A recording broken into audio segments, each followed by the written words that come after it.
Hello everyone, আসসালামু আলাইকুম সবাইকে। কেমন আছেন সবাই? আশা করি আপনারা সবাই ভালো আছেন। দুর্বার রাজশাহী তারা মুখোমুখি হচ্ছে ঢাকা ক্যাপিটালসের, যেখানে ঢাকা ক্যাপিটালস এখন পর্যন্ত ৬টা ম্যাচ খেলেছে।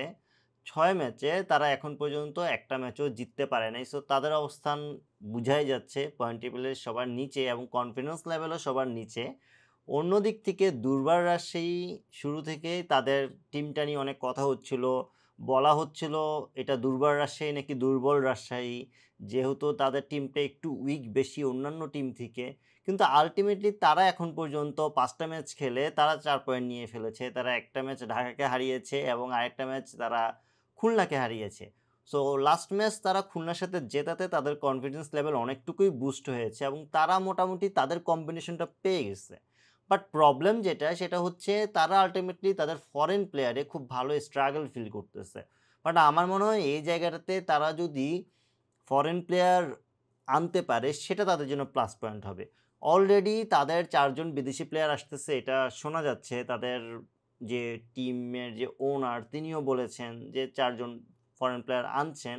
সো সেখানে দেখার বিষয় যে কারা আসছে। সেখানে যদি বড় কোনো নাম থাকে বা ভালো প্লেয়ার থাকে সেটা তাদের জন্য কিন্তু খুব ভালো কাজে লাগবে। কারণ দেখেন তাদের যে দেশি প্লেয়ার, সেই দেশি প্লেয়ারের লাইন আপ কিন্তু খুবই শক্ত এবং তারা পারফর্ম করতেছে। এনামুল হক বিজয়, ইয়াসির আলী রাব্বি দুইজনই একটা ভালো শেপে আছে। জিসান আলম সেও একটা ভালো পারফর্মে অলরেডি চলে আসছে। কারণ সে শুরুতে খুব একটা ভালো করছিল বাট এখন আস্তে, আস্তে তার মধ্যে সে ডেভেলপমেন্টটা চলে আসছে এবং বোলিংটা সে ভালো সাপোর্ট দিচ্ছে ব্যাটিংয়ের পাশাপাশি, যেটা খুবই গুরুত্বপূর্ণ। অন্যদিকে ঢাকার কথা যদি বলি, ঢাকা দেখেন তারা আল্টিমেটলি বারবার টিম চেঞ্জ করছে। অনেক ধরনের সাফল করছে বাট তাদের এখন পর্যন্ত আমি কোনো ধরনের অ্যাচিভমেন্ট পাইনি। যদিও আপনি এটা বলতে পারেন লিটন পারফর্ম করছে বা সাব্বির পারফর্ম করছে। এই ২ টা পজিটিভ জিনিস আপনি দেখাতে পারেন। বাট আল্টিমেটলি যেটা হচ্ছে তারা তাদের কম্বিনেশনটা টোটালি রেডি করতে পারেনি। এখানে অবশ্যই কোচের একটা বিশাল দোষ থাকতেছে, যেটা আল্টিমেটলি কোচেরই ভুল বলব। কোচ একেক সময় একেকজনকে খেলালে আল্টিমেটলি টিমের যে রিদমটা দরকার সেটা খুঁজে পাওয়া যাবে না। এখন আমি যদি এই ম্যাচ নিয়ে ২ দলের একদম ইনসাইটটা দেখতে যাই, সেক্ষেত্রে দেখেন ফার্স্টে আমি প্লেইং 11 এ চলে আসলে প্লেইং 11 এ দেখেন যদি আমি রাজশাহীর কথাই বলি, তাদের মোটামুটি একটা লাইন আপ রেডি আছে। তাদের প্রবলেমটা মেইনলি যেখানে তাদের মেইন প্রবলেমটা হচ্ছে তাদের বোলিংয়ে। তাদের বোলাররা আল্টিমেটলি তেমন একটা পারফর্ম করতে পারছে না, যেটাতেই মেইনলি সমস্যা। যদিও লাস্ট ম্যাচে তাদের বোলাররাই কিন্তু ম্যাচটা জিতিয়েছে। সেটা তাদেরকে একটু বুস্ট আপ করবে। যেহেতু তাদের বোলাররা উইকেট পেয়েছে অ্যান্ড তাসকিন যেখানে আছে, তাসকিনের পাশাপাশি যদি আরেকটা ২ টা ফরেন প্লেয়ার তারা আনতে পারে, সেটা খুবই কাজে দিবে।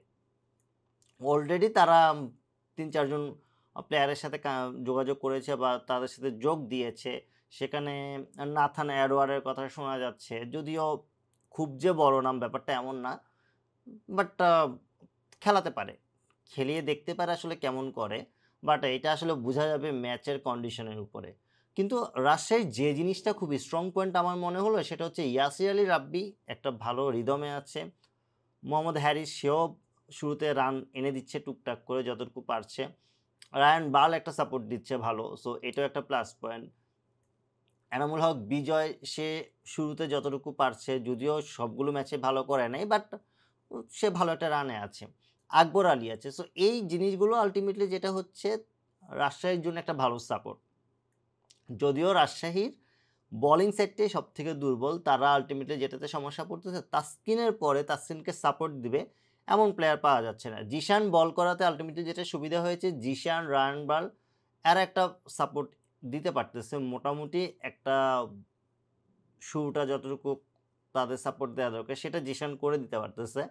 বাট শফিউল বা তার সাথে যারা আছে তারা আল্টিমেটলি খুব একটা ভালো করতে পারছেন না।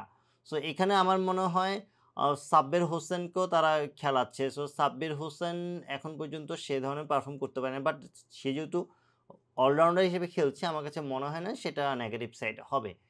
এখানে শফিউলের জায়গাটাই শফিউল এখন পর্যন্ত up to the mark bowling করতে পারে নাই। যেখানে একটু প্রবলেম ফেস করতেছে। এটাতে আমার মনে হয় একটু যদি শফিউল তার রিদমটা পেয়ে গেলে সেটা দলের জন্য কাজে দিবে।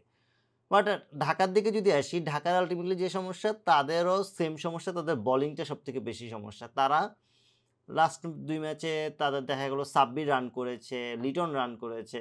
কিন্তু তাদের প্রত্যেক ম্যাচেই কোনো না একটা কোনো সাইড ভুল থাকতেছে। যদি আমি লাস্ট ম্যাচের কথা বলি, লাস্ট ম্যাচে আল্টিমেটলি যেটা হচ্ছে মুনিম শাহরিয়ার যে ধরনের ব্যাটিং করেছে সেটা অবভিয়াসলি দৃষ্টিকটুই ছিল। মুনিম শাহরিয়ারের মিনিমাম আরও ২০টা রান বেশি করার দরকার ছিল। যদি সে আরও ২০টা রান বেশি করে দিতে পারত, তাহলে মোটামুটি একটা চান্স ছিল ম্যাচটা একটা ভালো কন্ডিশনে নিয়ে আসার। তো এই জায়গা থেকে অবভিয়াসলি তারা পিছনে ছিল। বাট তাদের বোলিংটা নিয়ে বেশি কথা বলতে হয়। বোলিংয়ে আল্টিমেটলি মুস্তাফিজ ছাড়া বাকি তেমন কেউই নেই।